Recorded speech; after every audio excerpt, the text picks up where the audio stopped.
Praise God, mamaligog din ng tanan. Grabe din bro. Joy din na sa itong kasing-kasing karoon and makita na to ang mga faces at mga kaigsunan.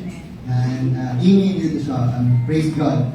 And then, to-catch up the eye na dati bagong bisita, si Rose. Kaya na nakapalurti. Good morning. Welcome din ma'am. Pwede mo rin mga partners. So, sige, alright. Before sa tanan, before na mag-service sa tanan, sa mga sa body, before na mag sa ating worship song, let us first set aside sa nato tanan mga distractions na nasa itong una, sa itong kasing-kasing. Now, let us first ask forgiveness and confession. So, according sa verse sa Psalms 139, verses 23 to 24, search me, O God, and know my heart. Try me and know my thoughts, and see if there be any wicked way in me, and lead me in the way everlasting. Kanin siya mga igsoon, let us first examine ourselves. No? Let us question, kung matay na sa itong kagulinon, kani ba ang ginagawa na ito karon? It is para ba to show off lang? Para makita ba sa atong mga kaigsuunan na we are doing good? Is it to boost ang atong comfort? Is it to boost ang atong atong pride, ang atong satisfaction? But you see, question yourself, kung sa bilang tumong, kung sa ang purpose, kung sa ang imong katuyuan, imong libuhat, imong siya, kung sa nasa imong thoughts, kung sa nasa imong kasing-kasing. Is it para sa imong self?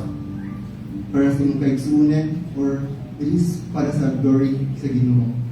No? So, there are times na we question nato ang Ginoo sa mga nagabuhat sa atong daily life, may sufferings, na ay mga uncertainties, may mga struggles and suffer.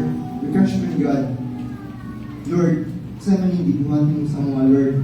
Is it para kami magbuhay, mag-suffer? Or this is part of your plan para i-mold me, yung mga anak. I-mold me and then to a greater good sa imong plano at the end. So, at this moment, my son, let us pause for a moment. Let us take a silent. No? Let us talk to God. Let us talk like father and daughter talk, or father and son talk, one-on-one with Him. Let us talk to Him. Let us ask forgiveness. Let us confess. Let us acknowledge Him. Let us entrust to Him, lay on His hands everything. Tanan ng itabo sa tuwa na kanigid is gano sa Ginoo.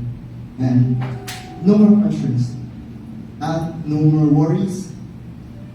Just trust Him, have faith in God. Okay? After this one, tawagan na kasi Francis for later on after some conversions.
Oh, Heavenly Father, Lord, we thank you so much for this wonderful morning. Salamat kay Lord God sa unang-una, Lord, sa pagpukaw mo sa mga kamaglaw. Paratag mo sa mga kinabuhi na kamaglaw, Lord God. And Lord, we thank you, Lord God, for reminding us that this is not a casual day, so we cannot casually come to you. Thank you for reminding us, Lord God, that the whole reason that we are here today is to glorify and honor your name alone.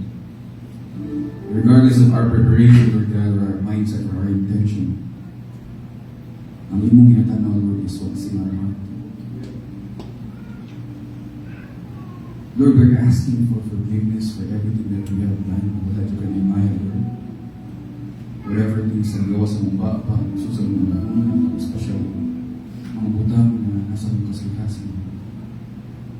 We acknowledge, Lord, that we cannot do anything good on our own. And it's only through your grace, Lord, that it's possible that we can worship you today. Lord, help us, Lord God, to be focused. Help us, Lord God, to know and reminded of our purpose. The whole purpose, Lord, is to honor your name, to keep your commandment. Help us, Lord God, na dili lang namo tungga ni mong pulo ka, Lord. Dili lang namo siya sabtan. Most especially, Lord God, help us to be a doers of your word. And help us, Lord God, na throughout the day that we are here today, ang imong pangalan na nila may Lord. Acknowledge that we are wicked and fragile. Because of the blood of Christ, Lord, that we know that we can come. And let it be, Lord, at the word ng simple ito ng mga Lord. And we thank you for everything. In Jesus' mighty name we pray. Amen. Requesting everyone to please stand. Let us praise our great Almighty God, giving thanks for the power of His blood, which cleansed us from all our sins. Let's sing the song, Power in the Blood.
His blood, the forgiveness of sins, according to the riches of His grace.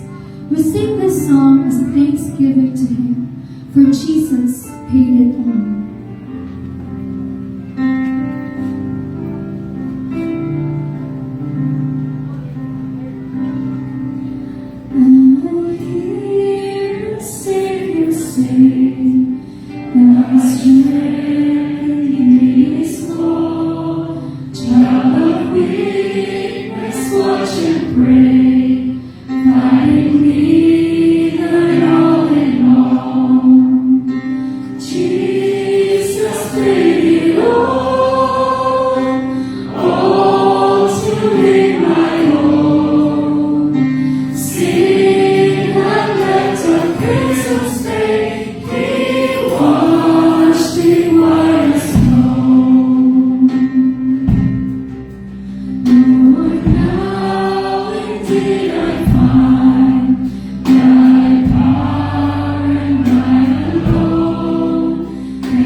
Ginoong Diyos, we are grateful sa dugo ni Kristo.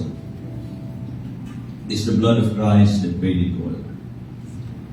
It is the blood of Christ na mo'y nag-ibyo ka namo, na mo'y nag-ibyo ka namo matay. Nothing in this world can make us pure, not our deeds, not our might, not anything that we do. Only through the blood of Christ that we are washed, that we will be cleansed. O sa salamat Ginoo nga imo ka nagipaabot ka namo. You gave it freely. You gave it freely to us. It is free, but it is not without expense. That free salvation ni mo ang gihatag, it was costly in behalf of Christ. Because yahan iapon ang sala sa imong katawhan, iyan iapon ng Diyos ang silot ng parang naman. We don't deserve that grace, we don't deserve that kind of mercy. And yet because of your love, because of who you are, imo ka nagihatag. That's why we praise you, we glorify you, we sing these songs to you. There's nothing, O Diyos, na among mahimo para mapantayan ang imong dako o milagroso nga buhat sa among kaluwasan. Usa ang among mga kasing-kasing, ang among mga ngabil, mga awit gayon, sa among pagpasalamat nga kanimo, sa among pagdaig nga kanimo. Padayon kami, O Diyos, nga magasimba, magabayaw kayo sa imong buhi nga pangalan. Sa among pagpadayon, ikaw mag-uban ka na. Ikaw magatugod, na among madawat sa pinasangkasing ang mga pulong na imong ikapaabot ka na karon. Bisan pa usab sa among mga kaubanan, sa mga missions, sa ilang panibahong karon, ikaw usab magpanalangin, mag-uban kanila. Ikaw magatugod, O Diyos, ng imong pulong, maugay madumog sa imong kaanakan, iining at agnaan. And pray, Lord, na sa among mga kaubanan nga padulong pa usab dinhi, tugod, O Diyos, na mag-abot sila dinhi, that they are also excited for your word, that all of us will really be open sa kung sa may mga pagtulunan ni kung ipagod ka namin. Be with us, and may your name be glorified. And I pray, Ginoo, nga wala ibisan kong samutang ng mga pahimong babag sa aming pagdawat, sa imong pangatuuran, sa imong ulong, sa imong pagbadlong, sa imong pagmatuto. Pinaagi, O Diyos, sa wala ang kasulatan. Kung sa Ginoo, mahimaya ikaw, magaban ikaw manamo, dawata pa sa mga kausa ang among mga pagdaig, pagsimba, salamat, panagawit, labaw sa tanan, tining tanan, mahimaya ikaw. Pinaagi lamang sa pangalan ni Kristo Jesus, na imubutungan na ang among luluwas. Amen. Amen. Magpahiluna, matagsa. Sa mga kausa, mayong buntag sa tanan. Padayon kita sa atuang pagtuon sa pulong sa Dios mahitungod sa mga milagro nga makita nato sa daang kasabutan. Last time atuang gihisgutan ang milagro nga gihimo sa Dios pinaagi sa pagpabulak niya o pagpabunga sa staff o sa baston ni Aaron.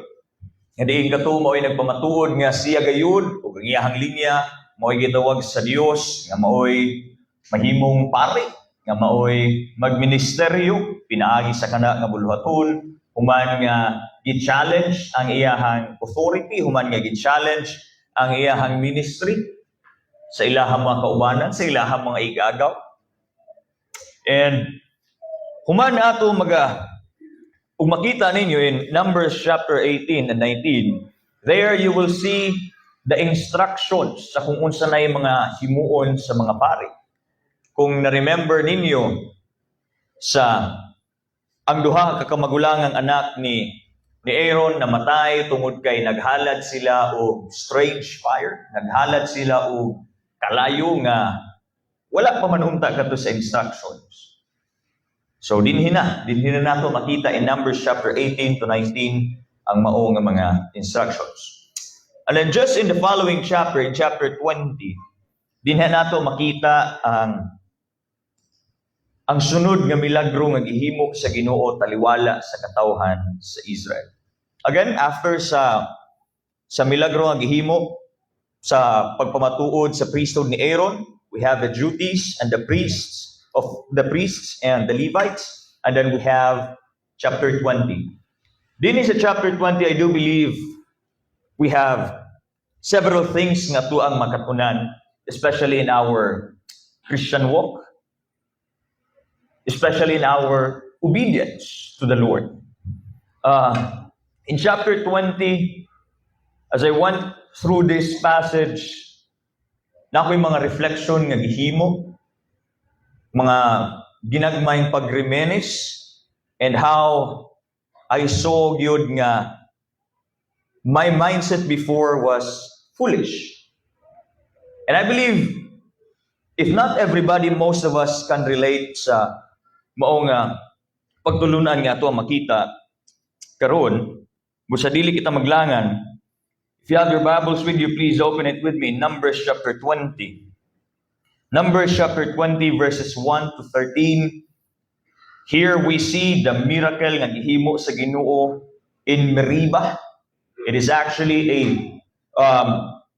almost the same miracle nga gihimo niya dito sa Horeb, where God instructed Moses nga paluhon ang maong bato aron moagas dito ang tubig. It's almost the same miracle. Here we see the water of Meribah. So if you have your Bibles with you, please open it with me in Numbers chapter 20, verses 1 to 13. Ginahangyo na ako ang tanan sa pagpanindo as we read the Word of God. Ako'y basa sa verse 1, kamu sa verse 2, so on and so forth. And then kitang tanan sa verse 13.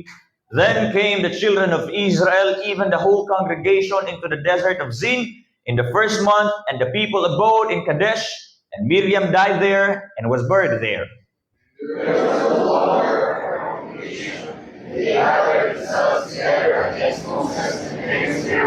And the people trod with Moses and spake, saying, Would God that we had died when our brethren died before the Lord.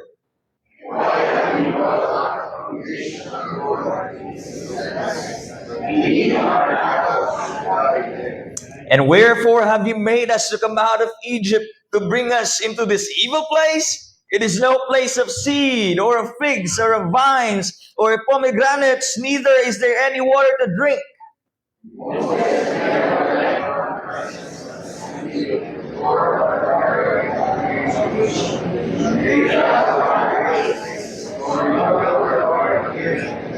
And the Lord spake unto Moses, saying,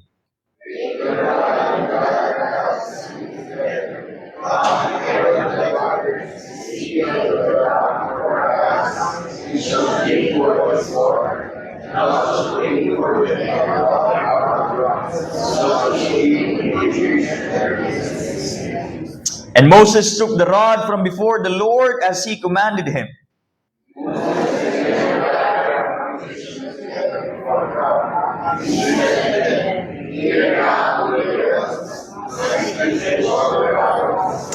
And Moses lifted up his hand, and with his rod he smote the rock twice, and the water came out abundantly, and the congregation drank, and their beasts also.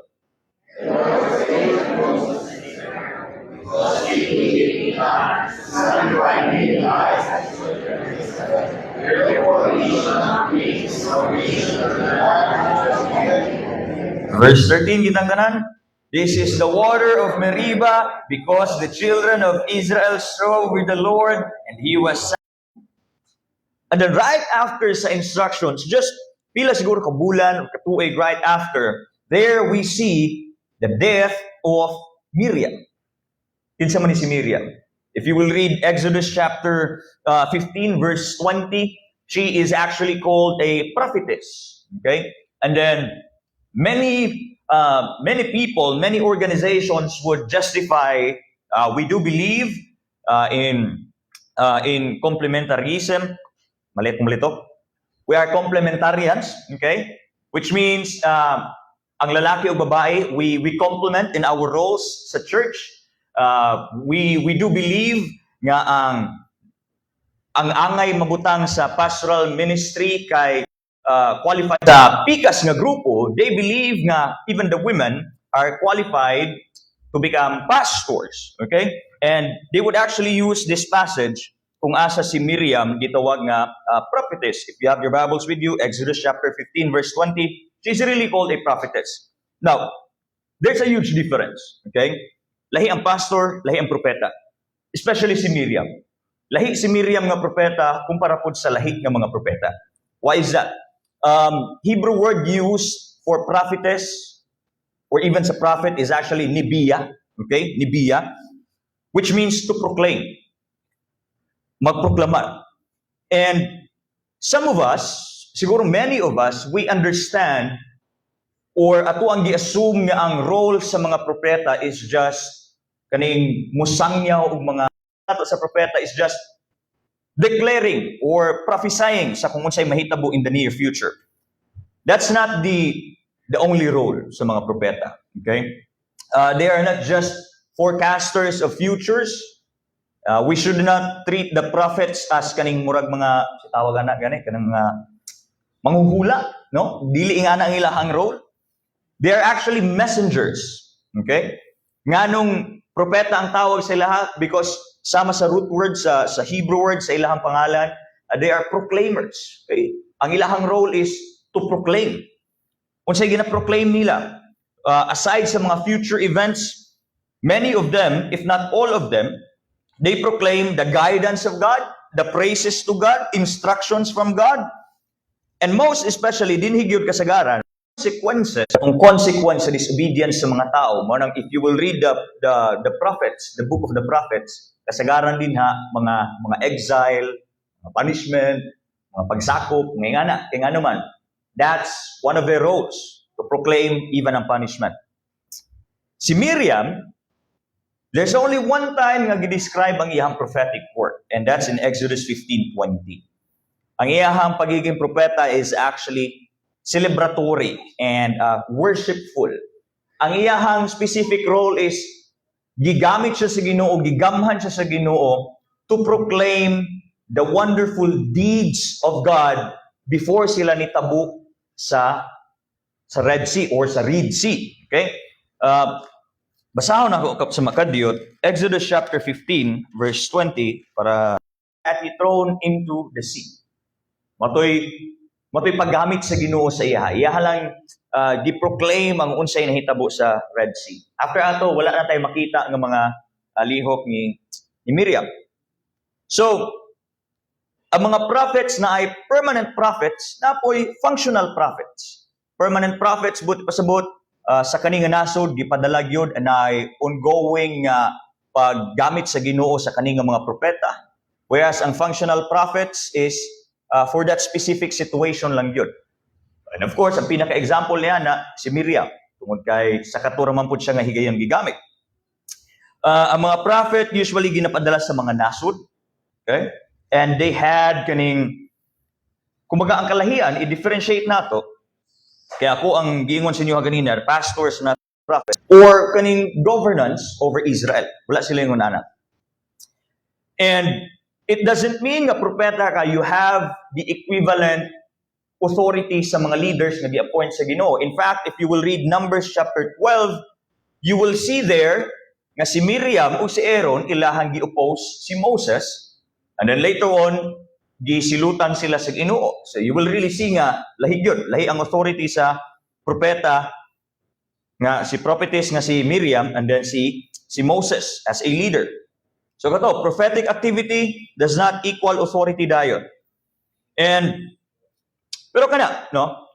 Just to clarify, this is not a passage we can or they can use to justify nga pwede ang mga pastora tungod kay si Miriam Moses, and then later on ay sumpay and Aaron and Miriam. So silang tulo nga magsuon, they played a significant role sa pag-rescue sa Ginoo sa iyahang katawhan from the hands of Pharaoh and the Egyptians. Now, if you will lose one of your leaders, of course, magsubo mo. Especially in this situation kung asa ang mga tao, they would really look up to their leaders, na ay mga kingdom ng mga setups, and even though ang gingharian or ang kanang mga leaders, mga prinsipe, mga prinsesa, dili kayo suod sa katawhan, and yet the whole nation would mourn. And that's the same thing nga nahitabo dinhi. Okay? There's really no details gyud nga gi-mention ang Bible, but according sa your leaders, automatically ang inyong pundok say mahitabo o baba ang moral. Na ay mga discouragement, na ay mga questions, medyo bugat yun. Bugat sa feeling. Samot nga they are, o sige, nagkakita mo ni, ongoing pangilahang journey, padulong sa promised land. Napa sila sa disyerto, nabatyan pa sila leader, wa pa sila kaabot, murag, bugat-bugat yun. Now here comes, right after namatay si Miriam, unsay nahitabo. Basahan ako ha. And Miriam died there and was buried there. Right after that, verse 2, and there was no water for the congregation. Namatyan ha, init pa kayo, napa sa disyerto, hutdan pagidog tubig. Asa ito nahitabo? In Mount Horeb. Just right in the entrance of Mount Horeb. Katong gisugo sa Dios si Moses, upo kaning bato, ang tubig mo agas ana. And during that time, si Moses, he was accused, not just Moses, but even God. They were accused by the Israelites nga unsa, you are not faithful sa covenant ni imong gihatag. You're not faithful. Mo nang ilahang pasumangil sa Dios o kang Moses. Now, here's the situation din eh. Almost identical. Nganong almost man, makita natong kalahian unya. During this time, there's, according sa mga historians and mga theologians, around 2 million people nga ginapanguluhan ni Moses. 2 million people. Plus, naapay sila sa Zin. According sa chapter 20 verse 1, naana sila sa disyerto sa Zin. Kabalo mo asan ng disyerto sa Zin? Naana ni sa tumoy anang Kanaan. But it was about few kilometers na lang, abot na munta sila. Hapit na maabot, naana sila sa boundary. Pero kaning disyerto sa Zin, kung dili man batuon ang inyong makita, mga balas. Naay mga oasis, katong naay gamayng pundok sa tubig, pero very rare lang, ug kung naaman, it's not enough to supply the water for 2 million people and their animals. Pero na-experience naman ni nila. Nakita na nilang milagro sa Ginoo. You would expect, they would do the same. Tinood man, na ay mga panitong 20 years old above during that time. Okay? 20 years old above. Nganong gitagaaman sila punishment sa Ginoo because they were disobedient, sige reklamo, sige hatag og accusations, unsay punishment sa ilaha. Kakatudang first generation, dili sila makasulod sa promised land. Except for Joshua and Caleb. During that time, nihatag na sila reports kung unsay naa dito sa Canaan, pero unsay nahitabo, nagsige sila reklamo. So unsay gihimo sa Ginoo, tagaan sila punishment. Dili kasulod ang first generation Israelites. Okay? So ang nahitabo, right after ato, mao na tong gipang sila Korah, ang iyang mga leaders, gipangkaon, gipanglamoy sa yuta. Then later on, naay plagues nga ni kalat, nangamatay, pila to ka mga thousands nga tao nangamatay. Daghan. Subot ipasabot, ang nangabilin din is gihapon. Verse 3, pinakauna nga similarity nila. Maliban sa place, mao na ang ilang pinakauna nga similarity.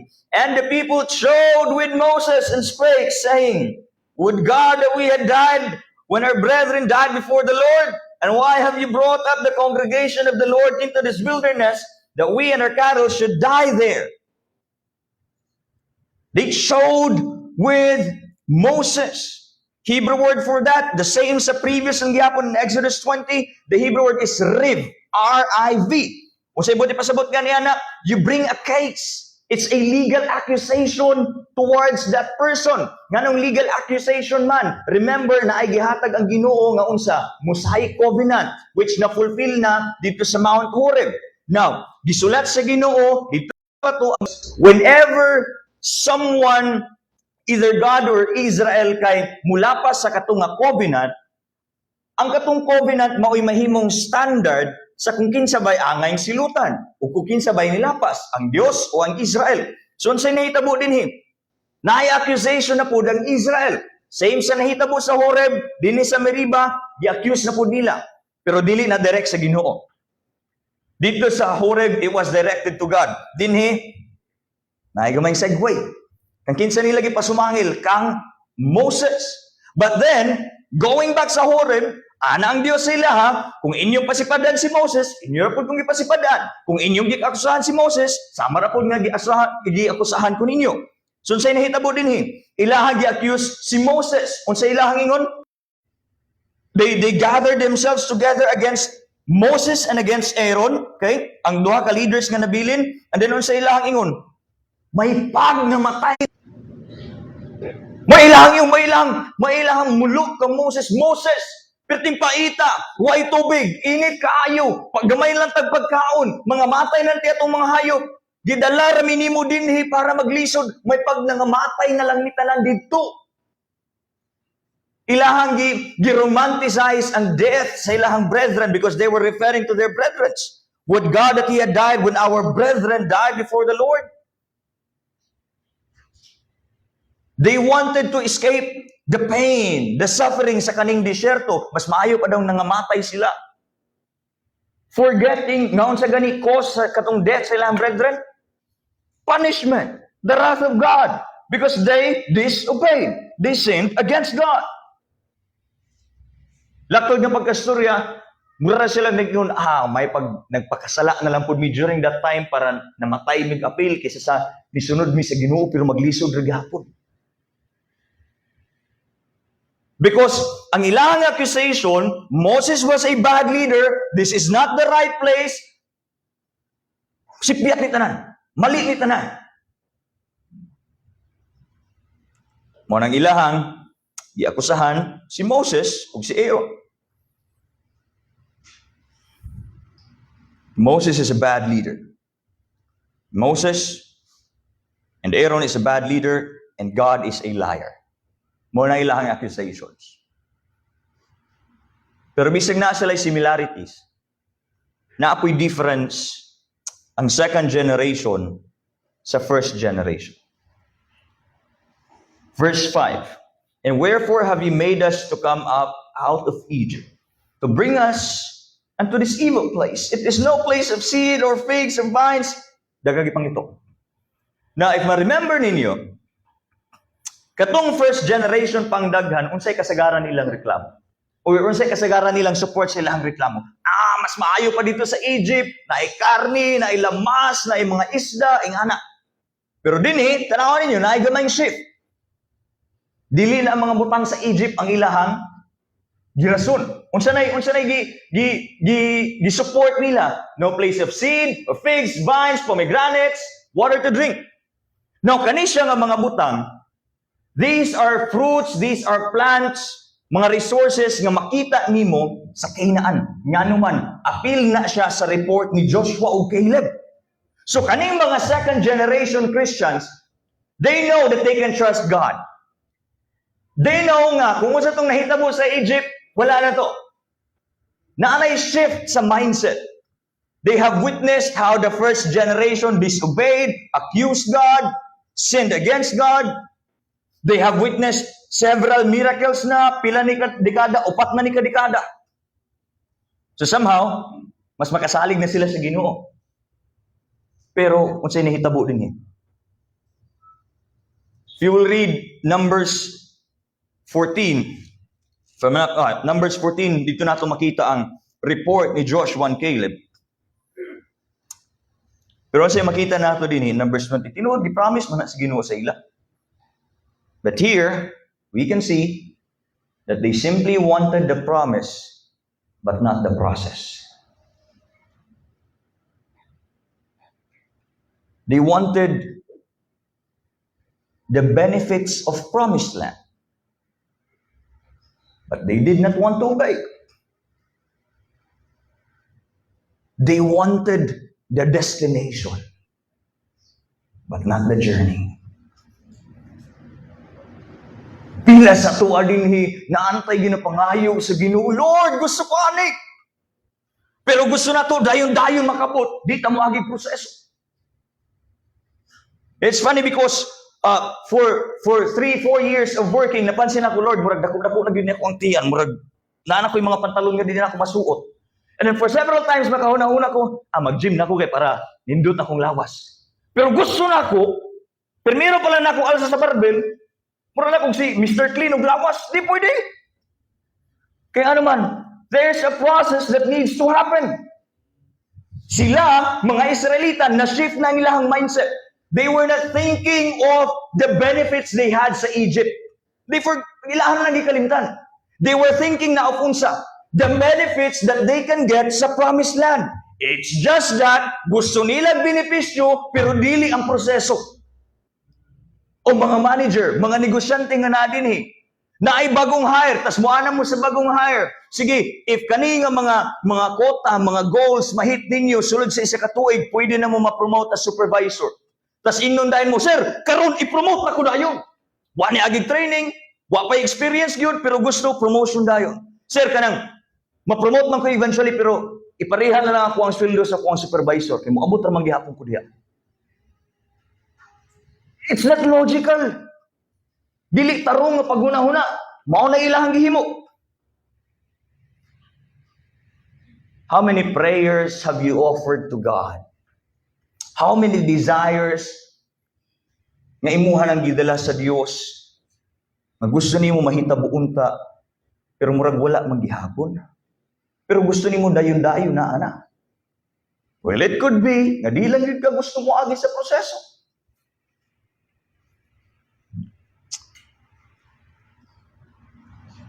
I've known several pastors, several ministers. They want success sa ilahang ministry.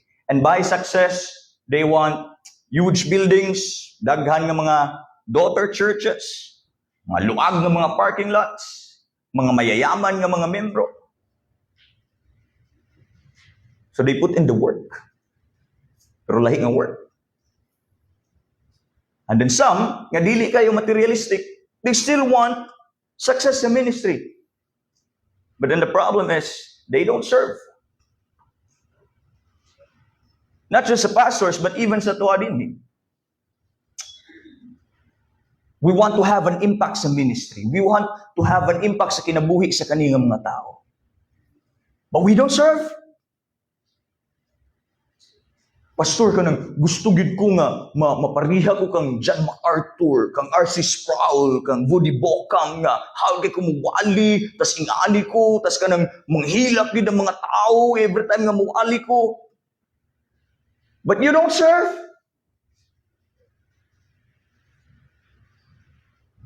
Those desires, those destinations, di gyud ta maabot ana if we will skip the process.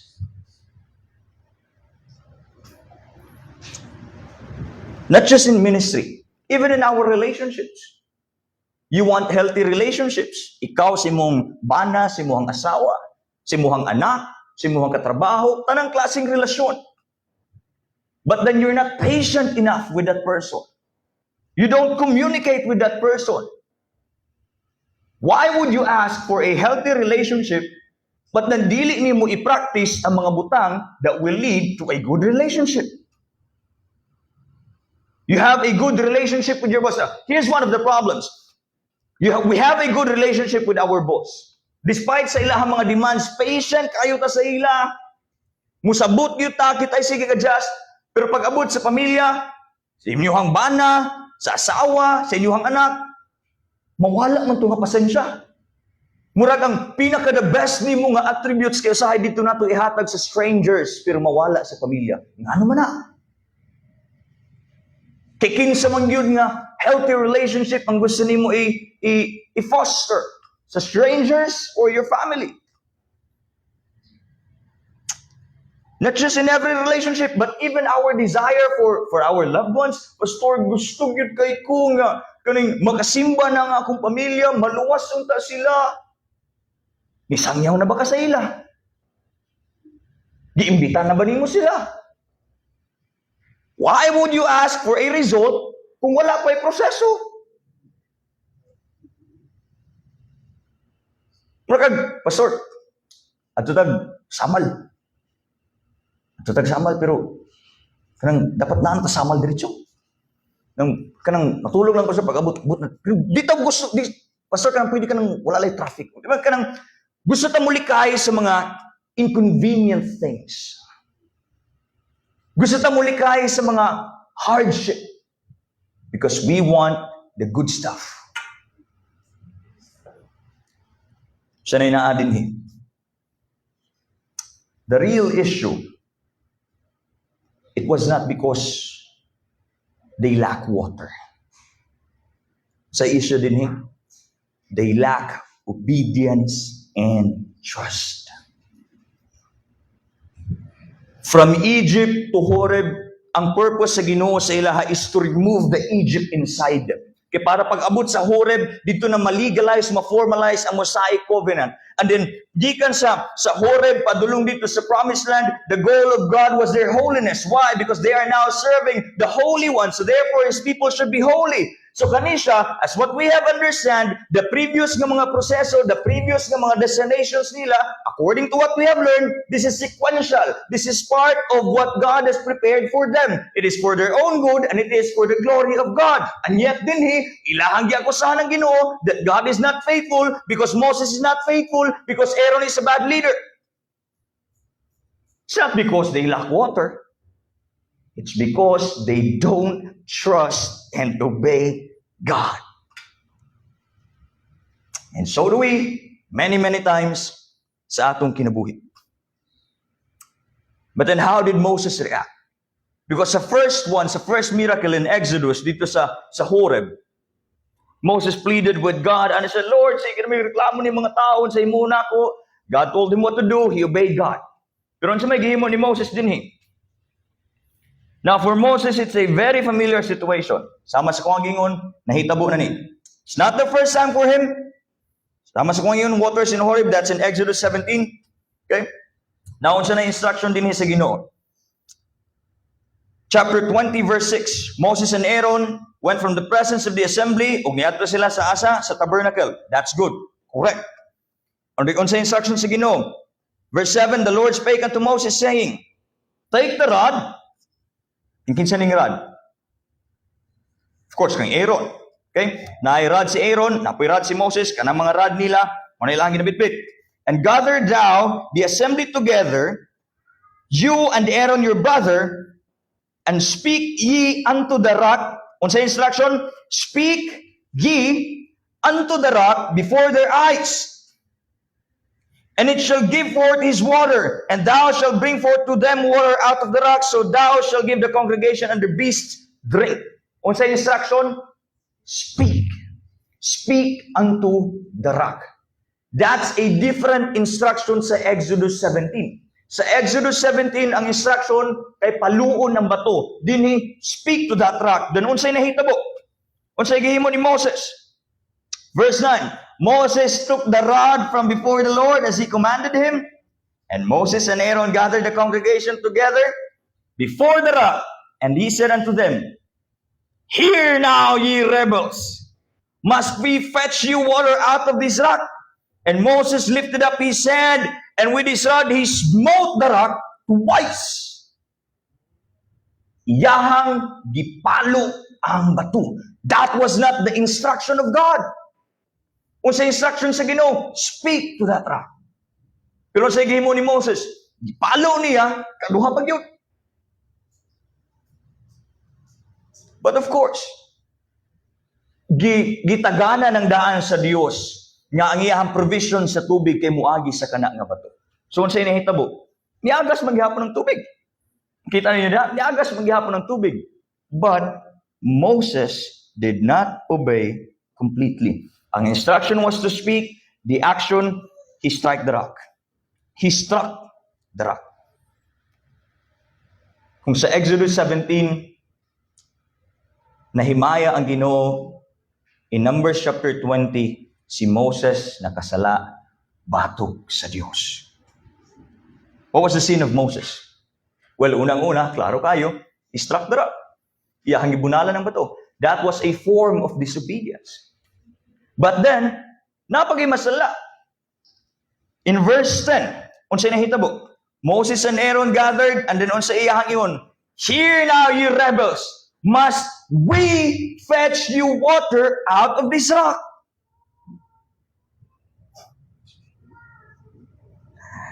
Sige mo ni Moses. Siya yun, shall we bring water for you? He made the miracle as if nga siya mo himo ato. Well, sa previous nga mga miracles, it was made clear that all these miracles came from God, not from Moses. That Moses is simply a steward of God. He is simply a servant of God nga pinaagi sa iya mahitabo ni tanan, pero dinhi sa ingon ni Moses, oh mga rebelde, tanawa ninyo. Pagaso na mo ang tubig. Unsa man kami pa imukuha og tubig, muhatod sa inyo. Pagason namo ang tubig. Wala lang niya gipalo ang bato. He made the miracle about himself. Tanawa. Himuon ako ni. Tanawa. Tanawa ninyo sa himuon ako.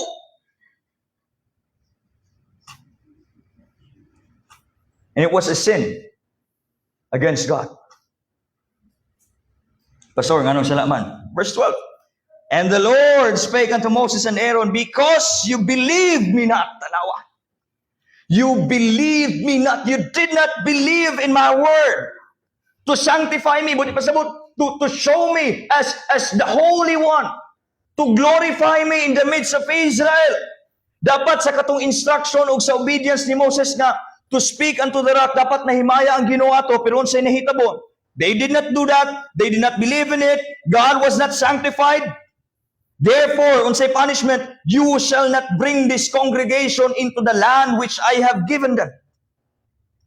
Moses failed as a leader during this time. God was not pleased. God was not glorified. And yet, provision was still given. Nga naman, gitagana na daan sa Diyos ang provision. Like what I mentioned, sequentially, planado rin sa Ginoo. In this place, provision will be given. In this place, water will be given. In this place, ang karni ihatag. Giplaster na. All they had to do was to obey. Nga naman, Pastor, nga nung disobedience man, abi ko bag in Exodus 17 kay ang instruction was to strike the rock. There's a clear difference. In Exodus 17, remember, bagong gawas pa tong mga Israelita. They needed more things to convince them nga masaligan ng Diyos. They needed more, something nga kanang makita nila. So therefore, mao tong pagpalo sa bato. Pero dinhi, after almost 40 years, and then second generation na kadaghanan, they've witnessed so many miracles na they know God is with them. And ang goal sa ilang journey is for them to be holy. Muna na ang goal. Dili na tong removal sa Egypt, kundi dili ka tong holiness na. Nganong speaking lang man. Because they had to understand that the word of God is sufficient. It's enough na. No actions needed. The word of God, the covenant of God itself, that's enough for them to obey.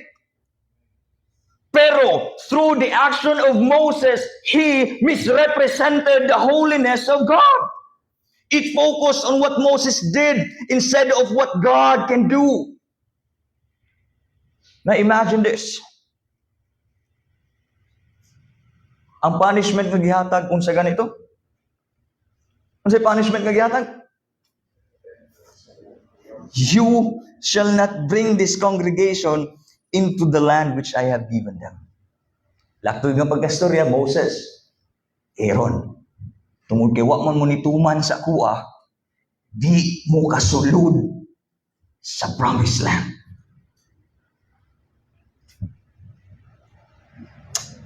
You think that's easy? 40 years Moses was the prince of Egypt. He escaped.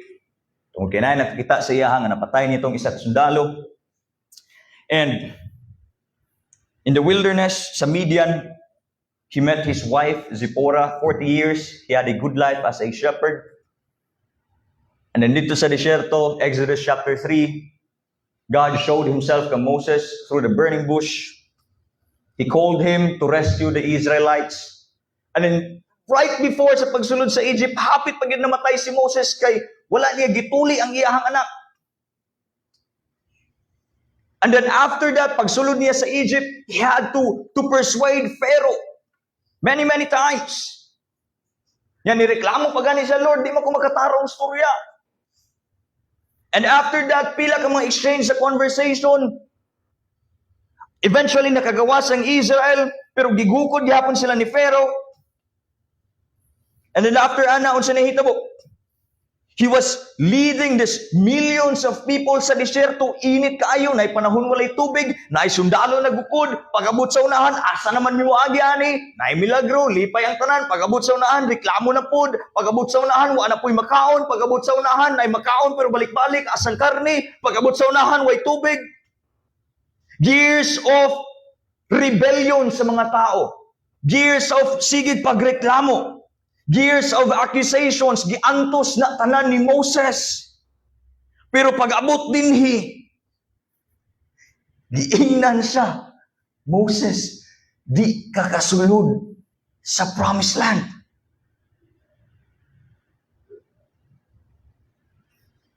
Ug ako si Moses, mag-wild ko eh. Ha! Nabungol na ko sa sigig reklamo aning imong tao. Sigig pa sumangil sa akong init kaayo din eh. Hayahay kay ko dito sa Midian tapos di ko kasulod. May nalang dili ako si Moses. But then Christians, brothers and sisters, what if ikaw to? You have something that you really desire, Lord. Please lang yatag ni sa kuha. Nagluhod-luhod, nagikayakan, nagligid-ligid, nakadihawag, yapon yatag sa Ginoo. Are you still able to serve God if He will say no to your prayers?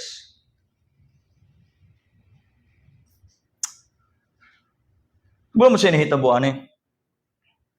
We would think nga, mubiya si Moses, but he did not. He continued to serve God for 2 more years. Right before gikuha ang iyang kinabuhi.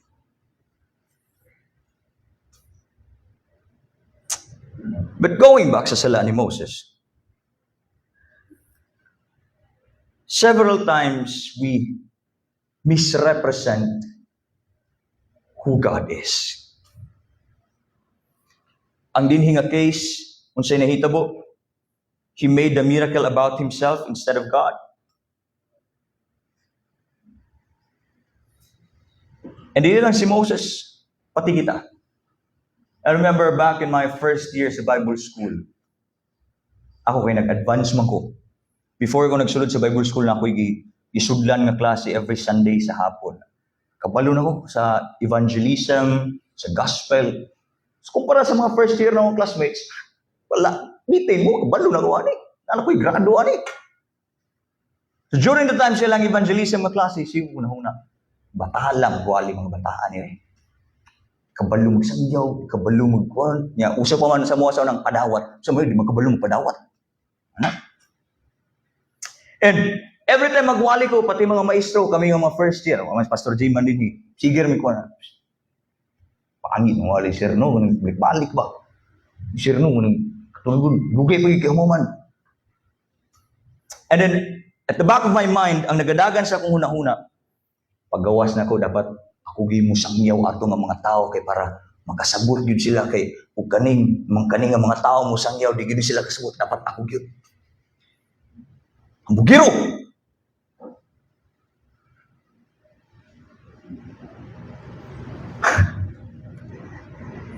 Kabalo mo sa nahitabo, it made me exhausted.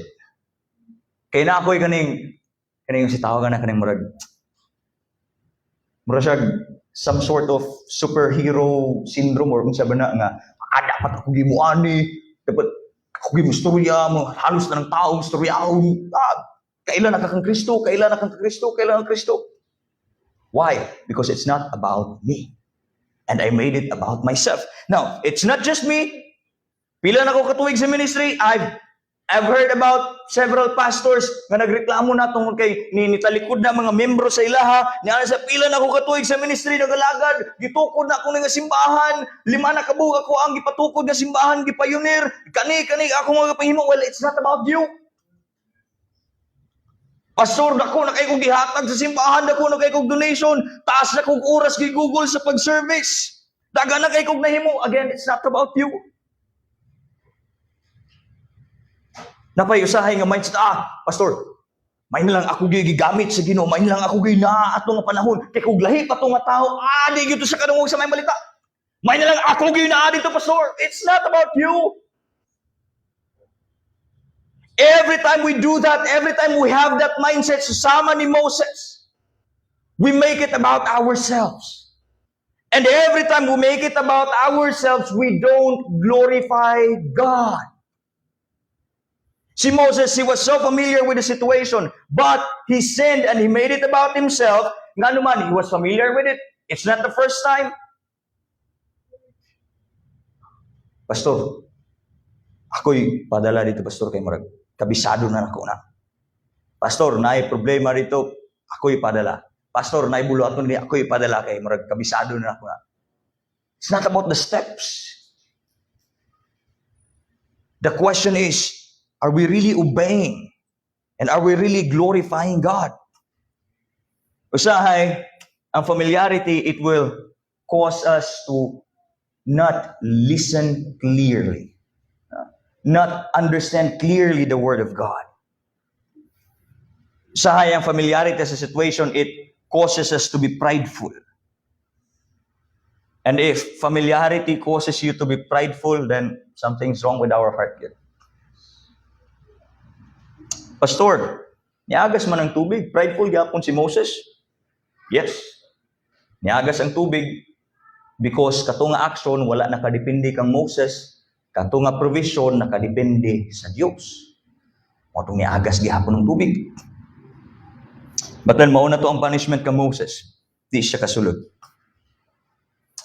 After wandering sa desert for 38 years, 38 ka tuig sa imong kinabuhi, init ka ayos buntag, pitik tugnawas gabi. Ano, naman sila pillar of clouds pod. Way makaon, way mainom, daghag reklamador. Naay mga panahon nga makayo ko asa naman pud mo agi ani. Naay tarong-tarong nga dalan dito mo gipaagi sa Ginoo sa lisod nga dalan. 38 ka tuig. Nya ingnan ka di ka kasulod.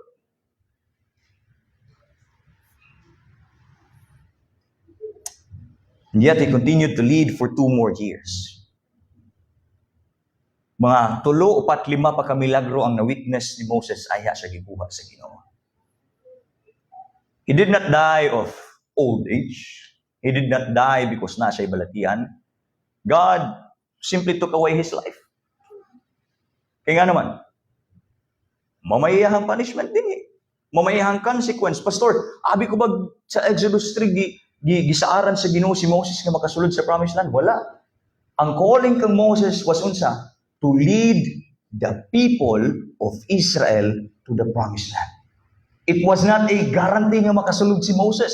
Your service is not a guarantee nga maabot ka sa destination nimo kung asa man ang imong ginapangandoy.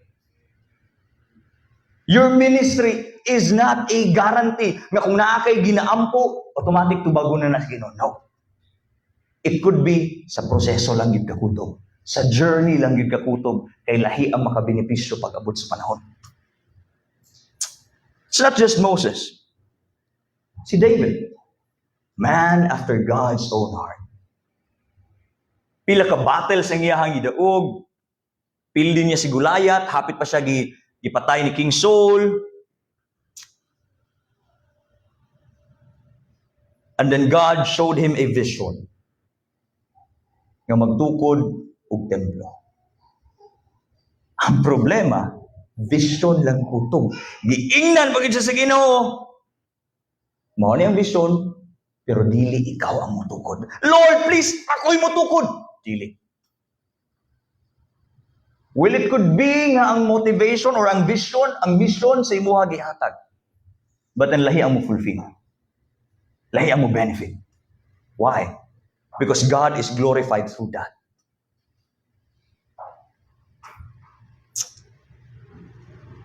Christians, brothers and sisters, in our personal lives, Pastor, gihimo na akong tanan. Ano wala magyapon? Pastor, nagsige na kong ampo, pila na ka mga bishop, mga reverend na akong giduulan. Halos pati mga parik duulo na ako para ipaampuan eh. Wa man gihapon. Well, it could be it's a consequence sa imuhang sala. It could be it's just not meant for you. Or it could be nga God is more glorified if kana nga butang wala sa imo. You know, there's one thing I've been asking for a long, long time already. And this message made me realize, basig di gid ito ako. Basig part lang ko sa proseso to form that kung unsa man tong desire. Because sometimes God is more glorified in the absence of what we're asking for. Now si Apostle Paul. Some would argue nga na gift of celibacy si Apostle Paul. I would argue, dili, wala. Why? 1 Corinthians 7, in some parts sa Corinthians, ana siya sa mga katawan sa Corinto. Si Pedro, dala-dala siyang asawa, wa mo nagreklamo. Ya sa kuha, grabe na kong serbisyo, sige mo reklamo. I would say nga, if wala yung kay pakialam sa kanang portion, hindi mo na ilito. But then he mentioned it. Pero God did not give him a wife. Why? Because God was more glorified sa kinabuhi ni Apostol Pablo na wala siya asawa. You wanted a promotion? Maybe God is more glorified if you're not promoted. You wanted to purchase that property? Well, maybe God is more glorified if wala to sa imo. You wanted to expand your business? Wala gyapon. Maybe because God is more glorified kung wala to. Pastor, gusto na ko ingaan akong profession. Pero wala malagi gihapon, pila na katuig sig balik-balik. Maybe because God is more glorified kung dili ka diha. Pastor, gusto gyud ako ni siya nga tao. Pastor, guwapo kayo siya. Pastor, matipuno, buhutan, provider. Maybe God is more glorified kung dili to siya ang para sa imo.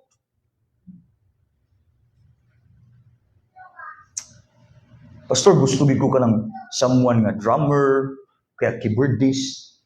Maybe God is more glorified kung para sa imo kay katong tigplaster og bangko.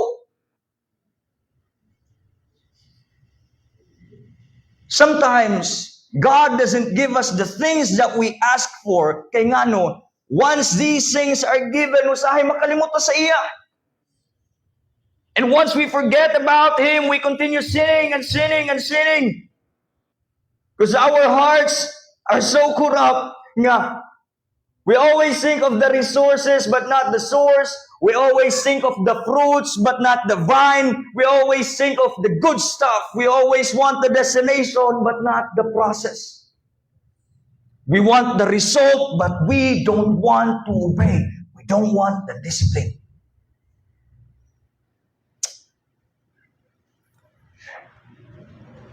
And we have this mindset. Honestly, bisag ako. Nga, we think, diha lang tong state nga mahimaya ang Ginoo once naana ang katubagan sa mga pagangko. Diba? Kumaga, once God will say yes or no sa kana mismo nga situation, it's now the time to glorify God or sin against God. No, dili. In everything, every opportunity, every part of the process is another opportunity to glorify God. Glorifying God, it doesn't just happen in answered prayers. Ang prayers, ang mulo sa mga Israelita, gitubag. And yet God was not glorified kay ngano man. During the process, Moses sinned. So glorifying God doesn't just happen during the time that He answers our prayers. Glorifying God happens even sa preparation, even before we ask it. We glorify God in every step of the way. Not just dito sa destination, but even sa tuwang journey. When God tells you to wait, how do you respond to that? Do you glorify God or no? Glorifying God doesn't just happen in answered prayers. It also happens in obedience, in discipline, and even in your waiting. Pastor, marag harsh naman kayong Ginoo kay Moses, wa magid ni gipasulod sa promised land. Well, same sa cross, we see in here the attributes of God, justice, mercy, and grace. Pastor, asa? Well, unang-una, justice, first and foremost, is God not letting Moses in. That's justice. Mercy, asang mercy din Moses did not die right away. God could have killed Moses. God could have took the life of Moses right away. because that was blasphemy. But he did not. That was mercy. God did not give Moses the punishment he deserved. Mercy. Pastor, asa ang grace? Sama sa kong ingon sa inyo ha ganina. After ani, Moses continued for 2 more years. Deuteronomy chapter 34. This is now the end of the life of Moses. Deuteronomy chapter 34, verse 4 to 5. And the Lord said unto him, This is the land which I swear unto Abraham, and to Isaac, and to Jacob, saying, I will give it unto thy seed. I have caused thee to see it with thine eyes, but thou shalt not go over there. So Moses, the servant of the Lord, died there in the land of Moab, according to the word of the Lord. Asang grace din. Si Moses wala nakasulod sa promised land. Pero unsay gihimo niya? Unsay gihimo sa Ginoo? God allowed Moses to at least see where the people is going. So near, yet so far. Ako naman ang tani. Pero dili man. Na mo experience na. Nanasin mo ang kamot pero dili man yun. Ingana si Moses.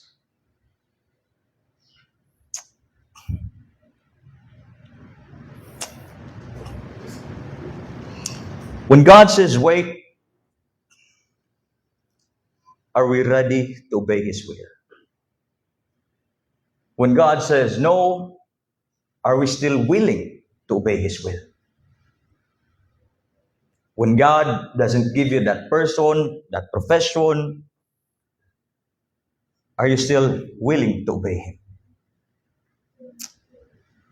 And like Moses, when God gives you a limitation, are you ready to do the Master's will?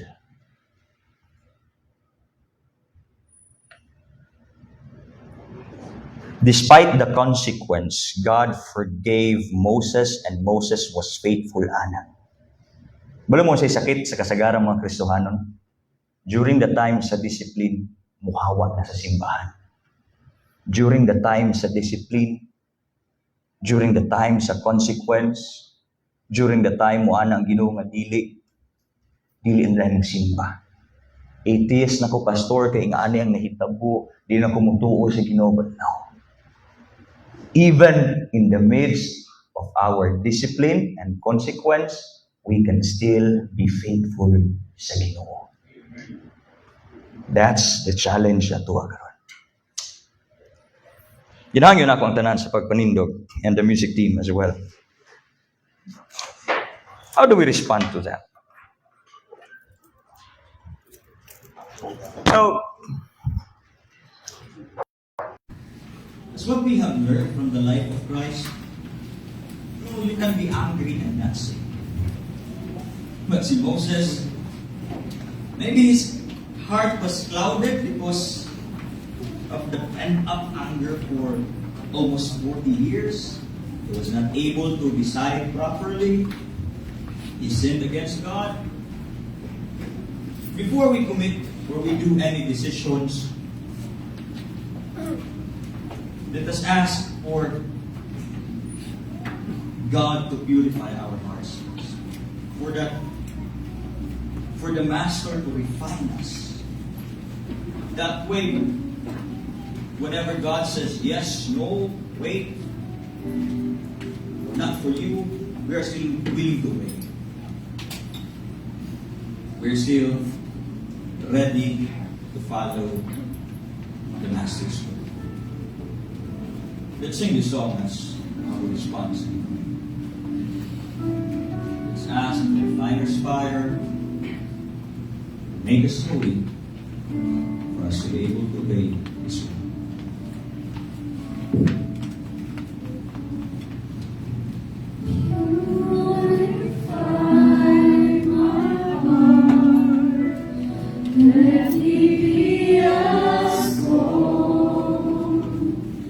and precious silver purify my heart.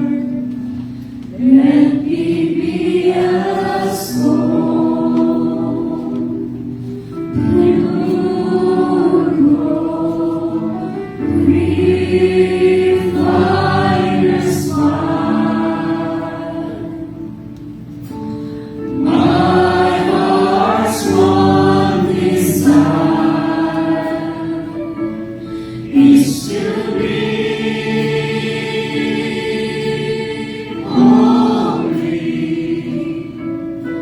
set apart for you, Lord. I choose to be holy, set apart for you, my Master, ready to do your will. Once again, sing the song. Purify my heart, You cannot hit your Christ. let me be as gold and precious silver. Purify my heart, let me be as gold, pure gold, refiner's fire. My heart's one desire is to be holy, set apart for you, Lord. I choose to be holy, set apart for you, my Master, ready to do your will. Once again, let's sing Refiner's Fire. Refiner's fire. My heart's one desire is to be holy, set apart for you, Lord. I choose to be holy, set apart for you, my Master, ready to do your will, ready to do your will,